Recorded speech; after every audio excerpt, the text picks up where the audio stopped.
Посебно внимание во мандатот како градоначалник на Кочани ќе посветам на подобрувањето на условите за живот на жителите во селските населби во општината, без разлика дали се во рамничарскиот или планинскиот предел, истакна на пресконференција независниот кандидат Зоран Тодоров, подржан од група избирачи за живот во Кочани.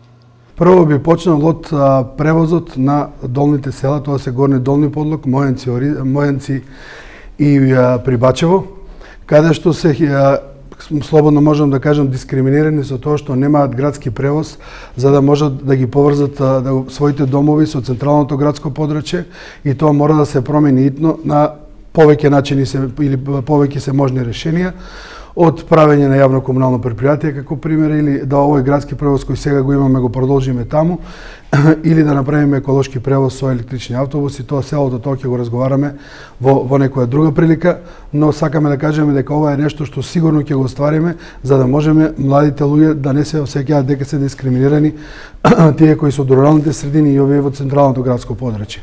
Второ, тоа е образованието, тоа е училиштата кои се наоѓаат по селата, кои треба да имаат иновативни решенија за грејење, исто како и еднакви услови за школување како и децата кои се во централното градско подрачје. Третата работа која сакам да им кажам на граѓаните кои се наоѓаат во долните села посебно, а тоа е заштита од поплави. Значи постоја освен регуларното чистење на каналите кое секако е задача на комуналното и на предпријатието за стопанисување со води, секако очекуваме да проектот кој е за заштита од поплави има голем ефект во тој дел. На пресконференцијата тој додаде дека ќе обезбеди поголема безбедност на планинскиот пат кон Крушка и Костиндол, затоа што тој представува опасност за луѓето кои живеат таму, но и за љубителите на природата кои го посетуваат тој крај.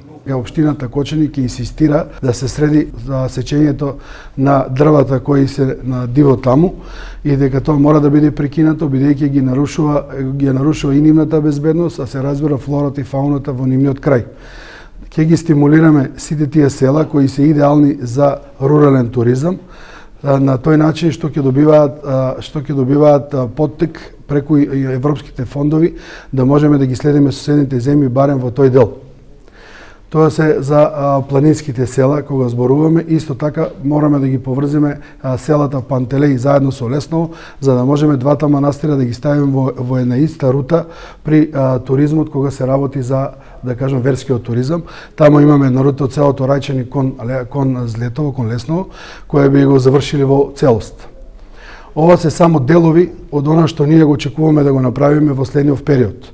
Не е само ова. Значи, кога зборуваме за децентрализирање на водостопанството, за вклучување на општината при одлучување кои општини и како ќе се наводнуваат и во кои делови што ќе се сее во иднина, за гарантираната цена на ориз, вклучувањето на општината во преговорите за стоковите резерви. Општина Кочани мора да почне да се грижи за своите граѓани подеднакво за сите, а посебно за луѓето кои се во руралните средини, кои во овој момент се осеќаат дискредитирано. Ви благодарам.